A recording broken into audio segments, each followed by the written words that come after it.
My dear friends, welcome back to nurses profile channel. NORCET எக்ஸாமை clear பண்றது ஈஸியா கஷ்டமா? ஒருத்தங்க நார்செட்டுக்கு ட்ரை பண்ணாங்க அப்படின்னா எவ்வளோ நாளையில இந்த எக்ஸாமை கிளியர் பண்ணலாம்? வின்னிங் ஸ்ட்ராட்டஜி என்ன அப்படிங்கிறத பத்தி தான் நம்ம டீட்டெயில்டா டிஸ்கஸ் பண்ண போறோம். நம்மளோட சேனல்ல இருந்து நிறைய பேர் வந்து இந்த நார்செட் எக்ஸாம் வந்து ட்ரை பண்ணிட்டு இருக்கிறீங்க. ரொம்ப ஒரு சந்தோஷமான விஷயம். பட் கண்டிப்பா ஒரு நாள் உங்களால இந்த நார்செட்டை வந்து வின் பண்ண முடியும். அதுவே இந்த நார்செட் 10 நம்ம வின் பண்ணிட்டோம்னா எவ்வளவு பெஸ்டா இருக்கும். என்னோட இந்த ஒரு 5 இயர்ஸ் யூடியூப் சேனல்ல நான் நிறைய பேர்கிட்ட பேசியிருக்கிறேன். அதுவும் குறிப்பா இந்த நார்செட் எக்ஸாம்க்கு ப்ரிப்பேர் பண்றவங்க கிட்ட நான் பேசும்போது நிறைய பேர் எனக்கு தெரிஞ்சு பார்த்தீங்கன்னா, first attempt, even second attempt, maximum third அட்டெம்ப்ட்ல கூட என்ன செஞ்சிருக்காங்க அப்படின்னா கிளியர் பண்ணியிருக்காங்க. ஸோ நார்செட்க்கு நம்ம ட்ரை பண்றோம் அப்படின்னா, ஒருவேளை நமக்கு ஃபர்ஸ்ட் அட்டெம்ப்ட்ல கிடைக்காட்டாலும், செகண்ட் அட்டெம்ப்ட்ல கிடைக்கிறதுக்கான பாசிபிலிட்டிஸ் நிறைய இருக்குது. அப்படி இல்லாட்டாலும் தேர்ட்ல உங்களால கண்டிப்பா என்ன செய்ய முடியும்னா கிராக் பண்ண முடியும். ஸோ இதுக்கு நமக்கு கொஞ்சம் பிளானிங் வேணும். கொஞ்சம் நமக்கு ப்ராப்பரா வந்து ஒரு பிரிப்பரேஷன் வேணும். இவ்வளவு இருந்தாலே போதும். நார்செட்ட நீங்க கிளியர் பண்ணி கண்டிப்பா ஒரு நர்சிங் ஆஃபீசரா எய்ம்ஸ்ல வந்து ஒர்க் பண்ண முடியும். இப்ப சென்ட்ரல் கவர்ன்மெண்ட் ஆப்பர்ச்சுனிட்டி அப்படிங்கிறது நமக்கு இருக்கக்கூடிய ஒரு பெரிய ஆப்பர்ச்சுனிட்டி. ஏன்னா சேலரி நல்லா இருக்குது. அண்ட் ஒர்க்கிங் ஹவர்ஸ் பார்த்தீங்கன்னா, நம்ம ஃபேமிலியையும், வேலையும் பேலன்ஸ் பண்ற மாதிரி இருக்கும். ஸோ நம்ம எல்லாருக்குமே தெரியும் நார்செட் 10 எக்ஸாம் நமக்கு ஏப்ரல் மந்த்ல நடக்க போகுது. இந்த நார்செட் அதாவது எய்ம்ஸ்ல நடக்கக்கூடிய இந்த நர்சிங் ஆஃபீசர்க்கான என்ட்ரன்ஸ் எக்ஸாம பொறுத்தவரையில ஒரு பெஸ்ட்டான ஒரு பாசிட்டிவான விஷயம் என்ன அப்படின்னு பார்த்தீங்கன்னா, எப்ப எக்ஸாம் நடக்க போகுது அப்படிங்கிறது நமக்கு முதல்லயே தெரிஞ்சிடும். இப்ப அதர் கவர்ன்மெண்ட் எக்ஸாம்ஸ் எல்லாம் எப்ப வருதுங்கிறதே தெரியாது. நம்ம வெயிட் பண்ணிக்கிட்டே இருப்போம். வரதுக்கு லேட் ஆகும். பிரிப்பரேஷன நம்மளால ஸ்டார்ட் பண்ண முடியாது. பட் எய்ம்ஸ பொறுத்தவரையில ப்ராப்பரான பிளான் இருக்குது.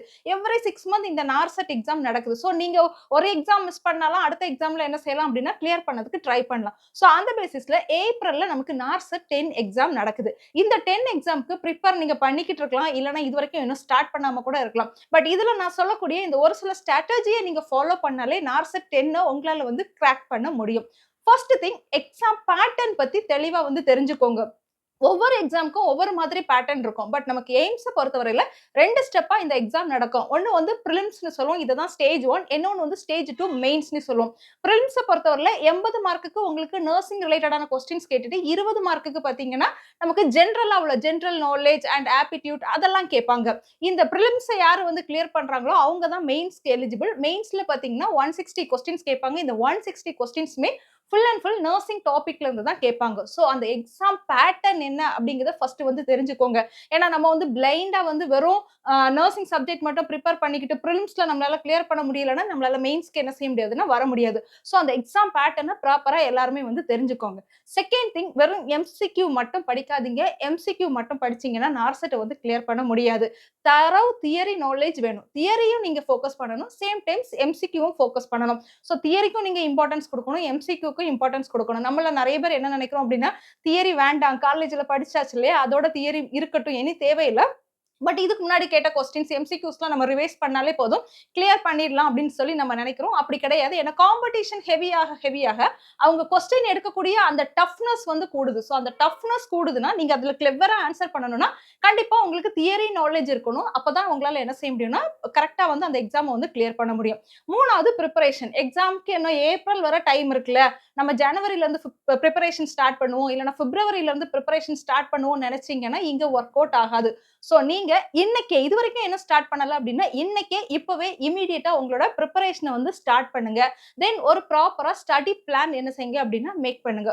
சோ நமக்கு என்ன இவ்வளவு டேஸ் இருக்குது. இந்த டேஸ்க்குள்ள எந்தெந்த சப்ஜெக்ட்ட எவ்வளவு நாளைக்குள்ள நான் முடிக்க போறேன். ஃபர்ஸ்ட் தியரி நான் ஃபோக்கஸ் பண்ண போறேன். தியரி முடிச்சதுக்கு அப்புறம் நான் வந்து பிராக்டிகல் மீன்ஸ் எம்சிக்யூ ஃபோக்கஸ் பண்ண போறேன். சோ ப்ராப்பரா ஒரு டைம் பிளான் வந்து போடுங்க. டைம் பிளான் போட்டா மட்டும் பத்தாது. ஃபுல் ஃபோக்கஸ்டா ஒரு பாசிட்டிவ் எனர்ஜியோட நம்ம ஒரு நர்சிங் ஆஃபீசர் ஆக போறோம் அப்படிங்கிற கனவோட அந்த நீங்க போட்ட அந்த டைம் டேபிள டைம் மேனேஜ்மென்ட் பண்ணி கண்டிப்பா வந்து பிரிப்பேர் பண்ணணும். உங்களோட டேல கண்டிப்பா எவ்ரிடே பிரிப்பரேஷன் இருக்கணும். இன்னைக்கு சண்டே தானே, நான் சீட்டிங் சண்டேவா எடுத்துக்கிறேன். இன்னைக்கு சாட்டர்டே ஃபேமிலியோட வெளிய போறேன். அதனால நான் இன்னைக்கு பிரிப்பேர் பண்ண மாட்டேன் அப்படின்னு நினைக்காதீங்க. இனி இருக்கக்கூடிய எல்லா நாட்களிலுமே கண்டிப்பா 1 ஹார் இல்லன்னா ஒரு 2 ஹார்ஸ் உங்களோட பிரிப்பரேஷனுக்காக என்ன செஞ்சுக்கோங்க அப்டின்னா ஒதுக்குங்க. அப்பதான் உங்களால என்ன செய்ய முடியும்னா, ப்ராப்பரா இந்த நார்செட் 10 வந்து கிளியர் பண்ண முடியும். அடுத்து ரொம்ப முக்கியமான விஷயம், கரண்ட் அப்டேட்ல வந்து அப்டேட்டடா இருங்க. நெறைய பேர் வந்து சப்ஜெக்ட்ல நல்லா ஃபோக்கஸ் பண்றாங்க. பட் இந்த போர்ஷன் ஒரு 20 மார்க்ஸ்க்கு நமக்கு ஒரு போர்ஷன் இருக்குது இல்லையா? பிரிலிம்ஸ்ல. இத என்ன செஞ்சுடுறாங்க அப்டின்னா விட்டுறாங்க. சோ இதுக்கு நீங்க உட்கார்ந்து படிக்கணும் அப்டிங்கிறது அவசியமே இல்ல. டெய்லி நியூஸ் பேப்பர் பாருங்க. டெய்லி கொஞ்சம் நியூஸ் பாருங்க. ஹெல்த் ரிலேட்டடா என்னென்ன அப்டேட், என்னென்ன ஸ்கீம்ஸ் வந்துட்டு இருக்குது அப்டிங்கிறத பாருங்க. அது மட்டும் இல்லாம ஜெனரல் நாலேட்ஜ் நம்மளோட கரண்ட் அப்டேட்ல என்ன செய்யுங்க அப்டின்னா, அப்டேட்டா இருங்க. கண்டிப்பா அதுவுமே உங்களுக்கு வந்து இந்த நார்செட்ட கிளியர் பண்றதுக்கு ஹெல்ப்ஃபுல்லா இருக்கும். அடுத்து ரொம்ப முக்கியமானது அந்த எக்ஸாம்க்கு கடைசி நேரங்கள்ல நம்ம வரும்போது ஒரு மார்க் டெஸ்ட் மாதிரி நீங்களே உங்களுக்கு என்ன செய்யுங்க அப்டின்னா கண்டக்ட் பண்ணுங்க. இல்லன்னா இதுக்காக நீங்க என்ன செய்யலாம் அப்டின்னா, நெறைய விஷயங்கள வந்து ரெஃபர் பண்ணலாம். நீங்க படிச்சதுல இருந்து எம்சிக்யூஸ வந்து பார்த்து நீங்க படிச்ச புக்கா இருக்கட்டும், இல்ல நீங்க படிச்ச மெட்டீரியலா இருக்கட்டும், அதுல இருக்கக்கூடிய எம்சிக்யூஸ என்ன செய்யலாம் அப்டின்னா, கடைசி டைம்ல வந்து நீங்க ரிவைஸ் பண்ணலாம். கடைசி டைம்ல உட்கார்ந்து தியரி படிச்சுட்டு இருக்கக்கூடாது. சோ எக்ஸாம்க்கு டேஸ் நெருங்குது அப்டின்னா, அந்த லாஸ்ட் 15 டேஸ வந்து நீங்க ஒரு ரிவைஸ் பண்ணக்கூடிய அந்த ஒரு பீரியடா வச்சுட்டு, அதுக்கு ஒரு டைம் டேபிள் போட்டு ப்ராப்பரா நீங்க என்ன செய்யணும் அப்டின்னா, ரிவைஸ் பண்ணலாம். அடுத்து ரொம்ப முக்கியமா ஒரு நல்ல கோச்சிங் சென்டர சூஸ் பண்ணி நீங்க என்ன செய்யலாம் அப்டின்னா படிக்கலாம். ஏன்னா, அவங்களுக்கு ஆல்ரெடி அந்த எக்ஸாமோட பேட்டர்ன் எப்படி இருக்கும்? அவங்க கிட்ட இருந்து நெறைய ஸ்டூடண்ட்ஸ் என்ன செஞ்சிருப்பாங்கன்னா, ஆல்ரெடி நார்செட் வந்து கிளியர் பண்ணியிருப்பாங்க. சோ, அவங்களோட எக்ஸ்பீரியன்ஸ் இந்த மாரிப்பட்ட நெறைய விஷயங்கள் உங்களுக்கு கிடைக்கும்போது, நீங்க வந்து கிளியர் பண்றதுக்கு வந்து கண்டிப்பா வந்து கோச்சிங் சென்டர் என்ன செய்வாங்க அப்படின்னா, ஹெல்ப் பண்ணுவாங்க.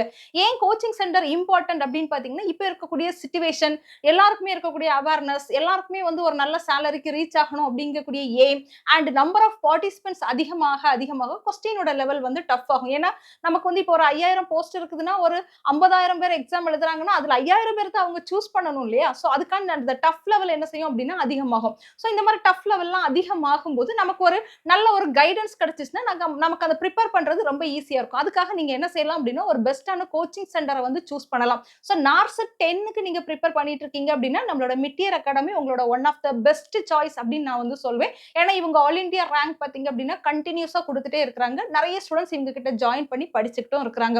சோ இவங்களோட நார்செட் 10க்கான அந்த அட்மிஷன் பேட்ச் வந்து 30ஆம் தேதி நமக்கு க்ளோஸ் ஆகுது.